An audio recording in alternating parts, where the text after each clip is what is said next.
A big hello to my YouTube family. Welcome to Diva Classes. This is Divya Badwani, your English teacher. Today we'll be studying Act 5 Scene 4 for class 11 and 12 ISC.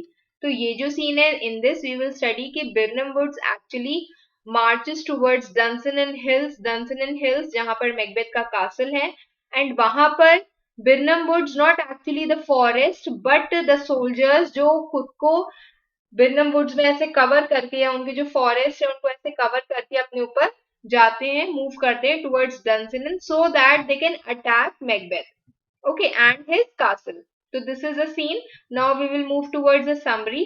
तो सबसे पहले characters Malcolm, Duncan, king Duncan son, Siward जिन्होंने जो एक बहुत ही important person थे English army का जिनको किंग एडवर्ड ने दिया था. ओके मैल्कम और इन सबको मतलब फाइट करने के लिए एक पर्सन अपना भेजा था. Macduff is there, Macduff the thane of 5. Then young Siward, obviously Siward के बच्चे होंगे ये. And Menteith, thane, Caithness thane, Angus thane and a few soldiers are there. Okay फिर सीन समरी. हर कोई वहां पर बिरनम वुड में जो हमने पहले देखा था, आई गेस एक्ट 5 सीन 2 में देखा था, तो वहां से they were marching towards Birnam Wood. Now they all have arrived there. They are ready to march on Dunsinane. Malcolm fulfills the witch's vision by commanding each soldier. और Malcolm जो है witches ने जो प्रोफेसी की थी कि Birnam wood Macbeth will not be harmed until Birnam wood marches to Dunsinane. तो Malcolm वही प्रोफेसी को, वही विजन को सच कर रहा है by telling the soldiers, commanding the soldiers कि हर कोई इस ट्री का, बिरनम वुड के ट्री का एक बो पकड़ेगा, एक ब्रांच पकड़ेगा अपने ऊपर, so of the trees, so that they are concealed जब वो लोग डंसिनन को मूव करें. ओके डंसिनन हिल्स की तरफ जब वो मूव करें तो वो छुपे रहें. तो this you can take it as like this. आप ये देख सकते हो सोल्जर्स हैं, उन्होंने ऐसे करके यहाँ पर अपने ऊपर एक एक पेड़ का एक एक हिस्सा बो पकड़ा हुआ है. This is the Birnam woods, मतलब दिस इज द ट्री जिसकी यहाँ पर बात हो रही है. ठीक है. फिर यहाँ पर लेकिन एक्चुअली फॉरेस्ट की बात हो रही है. तो the scene, Birnam woods is there, military drums और फ्लैग्स आर देयर. मैल्कम वहां पर आते हैं, कई सारे स्कॉटिश थेन्स आते हैं, इंग्लिश लॉर्ड सीवर्ड आते हैं अपने सन के साथ. They are leading the combined English and Scottish forces, मतलब दोनों English forces given by England and the Scottish forces, दोनों को वो साथ में लेकर के आते हैं, मतलब दे आर हेडिंग इट. तो मैल्कम कहता है, cousins I hope the days are near at hand that chambers will be safe.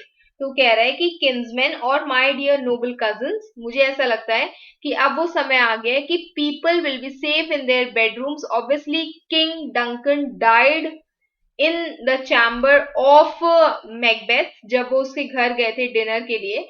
तो वही बोला गया है कि आई होप कि अब जो है लोग अपने घरों में, अपने रूम्स में सेफ रहेंगे. मेंटाइस कहता है, वी डाउट इट नथिंग, हम लोग इसको बिल्कुल भी इस चीज पर डाउट नहीं करते. तो सीवर्ड कहता है, what would is this before us, हम लोग के आगे ये कौन सा फॉरेस्ट है या कौन से ट्रीज हैं. तो मेंटाइस कहता है कि this is the wood of Birnam, this is the Birnam woods, the Birnam tree.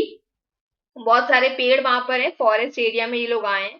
तो मैल्कम कहता है, let every soldier cut him down. अब वो कह रहा है कि हर सोल्जर जो है अपने पास थोड़ा थोड़ा सा ब्रांच ऑफ द ट्री रख ले and they will carry it before themselves, ऐसे करके वो उसको कैरी करके रखेंगे. And why they are going to do so. ठीक है, दिस इज इंपॉर्टेंट. आपसे डायरेक्ट एक क्वेश्चन पूछा जा सकता है कि मैल्कम ऐसा क्यों कहता है करने के लिए. So that they can hide the number of army, so that they can hide the number of soldiers जो उनके पास है, and no one could make discovery before in report of us, कि कोई भी exact accurate amount of numbers, ये देखो यहाँ पर लिखा हुआ है, accurate amount of numbers नहीं बता सकता है कि एक्चुअल में कितने सोल्जर्स हैं, क्योंकि आप ऐसे दूर से भी अगर देखोगे तो आप लोग नहीं देख पाओगे. आप देख रहे हो कि हाँ एक्चुअल में पेड़ जो है वो चलते हुए आ रहे हैं. ठीक है. तो सोल्जर्स कहते हैं okay it shall be done, ठीक है ये चीज हो जाएगी. सीवर्ड कहता है, we learn no other but the confident tyrant. हमने ये चीज सुनी है, ये चीज हमने सुनी हर्ड की है कि जो कॉन्फिडेंट टायरेंट है, किसकी बात हो रही है यहाँ पर, मैकबेथ की बात हो रही है. कीप्स स्टिल इन डंसिनन, वो अभी भी अपने कासल में ही है डंसिनन में. will endure a setting down before it, and वो क्या करेगा, he is going to remain and let us lay siege on the castle, मतलब अब उसके कासल पे हम लोग एक siege जैसे रहेंगे। दैट इज एक मिलिट्री ऑपरेशन होता है जिसमें जो एनिमी फोर्सेस है, एनिमी फोर्सेस आप यहाँ पर समझो मैल्कम और मैकडफ की जो आर्मी है वो एक टाउन या एक बिल्डिंग को, डंसन एंड हिल के कासल को, मैकबेथ के कासल को सपोज करो वो सराउंड कर लेगी।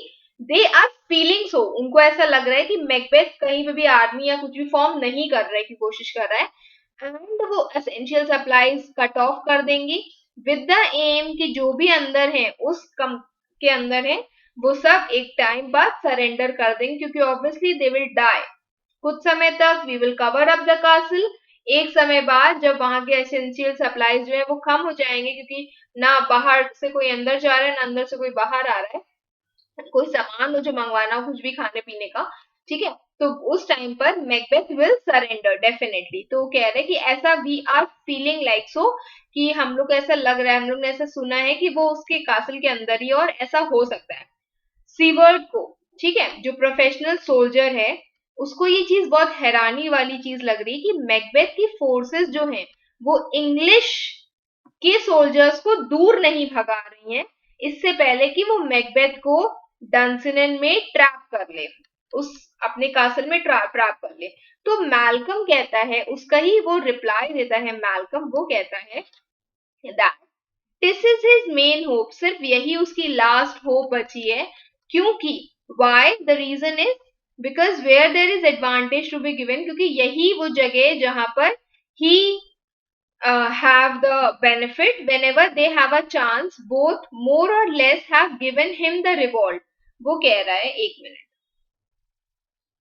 वो कह रहा है कि जितने भी थेन्स थे, इसके लीडर्स थे, बोथ थेन्स एंड लीडर्स जितने थे, जो ज्यादा थे हायर रैंक्स वाले थे, जो कम रैंक्स वाले थे स्मॉलर कॉमन सोल्जर्स थे, everyone have given him a reward, हर किसी ने उसको एक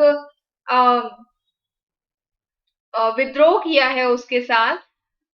वो कह रहा है कि डंसनन हिल में ही रहना, सोल्जर्स से कहना, सोल्जर्स से मतलब इंग्लिश आर्मी को बोलना कि तुम लोग ना रोको उसको, क्यों, ये उसकी आखिरी होप है, क्योंकि अगर उसके सोल्जर्स बाहर आएंगे तो इंग्लिश आर्मी के सोल्जर्स बहुत ज्यादा हैं, मार देंगे वो उसको। तो वो कह रहा है कि जब भी इन लोगों को, for where there is advantage to be given, जब भी उनको चांस मिला, वहां के मैकबेथ के पास जितने भी थेन्स एंड ऑल थे, भले ही वो ज्यादा हायर रैंक्स के हों या फिर वो कम रैंक्स वाले हों, चाहे वो थेन्स और लीडर्स हो, चाहे वो कॉमन सोल्जर्स हो, उन हर किसी ने इसके साथ विद्रोह किया है, एंड कोई उसको सर्व नहीं करता है, ठीक है, no one is going to serve him except सिर्फ वो लोग, but constrain things whose heart are absent too, सिर्फ वो लोग जो फोर्स्ड हैं कि फोर्सफुली उसको सर्व कर रहे हैं, क्योंकि उनके अंदर हिम्मत नहीं है उससे विद्रोह करने की, सिर्फ वही लोग उसको सर्व कर रहे हैं, इसलिए वो इतना ज्यादा मतलब अटैक के मूड में नहीं है मैकबेथ। लेट आर जस्ट सेंचर्स, तो कह रहे हैं कि चलो हम लोग अपने जो जजमेंट है उस सिचुएशन को जज नहीं करते हैं, अटेंड द ट्रू इवेंट, हम लोग के जो जजमेंट्स है वो हम लोग की जो एक्चुअल सिचुएशन है उस पर नहीं आते हैं, okay, we will wait till then until that we can see how things turn out to be, जैसे कि एक्चुअल बैटल है तब तक हम लोग उस चीज को रख देंगे। लेट नॉट जज the situation until we have actually turn out, मतलब उसके देखो कहने का यहाँ पर ये है कि हम जो भी चीजें यहाँ पर हो रही हैं हम उसको वहां पर चेक नहीं करते हैं या सर्च नहीं करते हैं या जज नहीं करते हैं, whatever things are happening let it happen, and हम लोग जो भी ट्रू इवेंट्स होंगे वो हमें पता चल जाएंगे, and put we on industrious soldiership and we should put ourselves in as a hard working soldier, okay, ऐसे हम लोग बिहेव करते हैं, नॉट जस्ट थिंकिंग कि अच्छा मैकबेथ तो अटैक नहीं कर रहा है तो हम लोग जीत जाएंगे, तो ये चीजें हम लोग नहीं करते हैं। तो सीवर्ड कहता है the time approaches that will with due decision make us know, और सही समय आएगा, it is coming very quickly, जब हमें ये पता चल जाएगा, व्हेन विथ प्रॉपर आउटकम, जो रिजल्ट मिलेगा उससे हमें ये पता चल जाएगा कि what we shall have, कि क्या हमारे पास है, what we have actually accomplished and what we owe and still what things are there जो हमें करनी होंगी. Thoughts speculative, their unsure hopes relate. वो कह रहा है कि अगर आप बहुत ज्यादा speculative चीजों पर, अनुमान पर, जजमेंट्स पे, इमेजिनेशंस पर अगर आप रहोगे तो ऑब्वियसली वो आपको अनश्योर, अनसर्टेन होप्स देगा. अगर आप सोचोगे कि अच्छा उसके पास आर्मी नहीं है तो वो लड़ेगा नहीं, तो हम लोग बैटल जीत गए, तो हम लोग की जो बैटल जीत है वो हमारा होप है. मैकबेथ कुछ नहीं करेगा, ये उनका स्पेक्यूलेशन है. ठीक है, तो वही कह रहे हैं कि अगर आप ऐसे अनुमान लगाओगे तो ये चीजें आपको अनश्योर होप्स देंगी, but certain outcome, but surety outcome के लिए. बट अगर आपको कुछ सर्टेन रिजल्ट चाहिए तो आपको stroke should be done, you should act the, you should actually go out and fight, आपको एक्चुअल में वहां लड़ना पड़ेगा. Towards which advance the war, और इसीलिए we should move towards the war, we should go and have a war with him instead of just having a conversation here and a judgment here that is giving us false hopes. ठीक है, तो यहीं पर ही वो उस पर कहता है कि मैकडफ यहाँ पर वो कह रहा है कि वो सिर्फ एक पॉइंट यहाँ पर बना रहा है that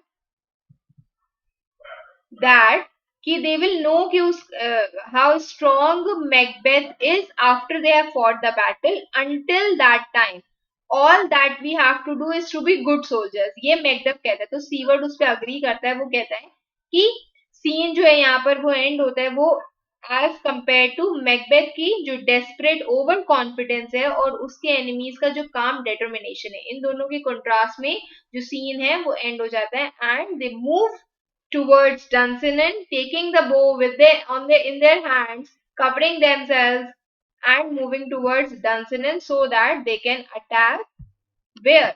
They can attack the hill जहां पर मैकबेथ का castle है. Okay, I hope you all have understood till here. Till then, keep preparing. Best wishes. Thank you.